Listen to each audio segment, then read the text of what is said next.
ალექსანდრე ხატიაშვილი, ვიმყოფებით დედოფლის წყაროს რაიონში, სოფელ ჭოეთში. რომელი ტექნიკა შეიძინეთ? კომბაინი ზომლიანი. რაში იყენებთ ამ ტექნიკას? მოსავლის აღებაში. ყოველ წელს ავწავლობდი კომბაინებზე და წელს უკვე ავიღე დავაბინავე მშვენივრად ჩემი მოსავლები, ჩემი ღარები და სხვასაც ვეხმარები. ყველას უნდა ქონდეს, ყველას. ვისაც შეუძლია, ყველას უნდა ქონდეს, რომ გაჭირვება არ იყოს. აი ხლა აი ასაღები ყანებია და კომბაინები ვიჭერს. მე თან თესავ ხოლმე, ხნავ თესავ და მე ვიღებ ხოლმე.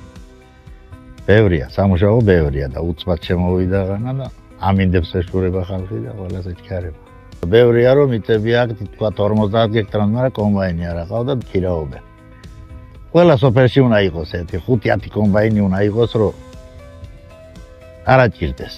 როდის დაიწყო ეს სამუშაოები, რამდენ ხანს გაგრძელდება? 2 კვირა არის დაიწყო და წვიმების გამო კიდე გაგრძელდება კარგახანი. ნაკვეთებიც უმაღლესია. ხედვა და ყველაფერი კარგია, უმაღლესია.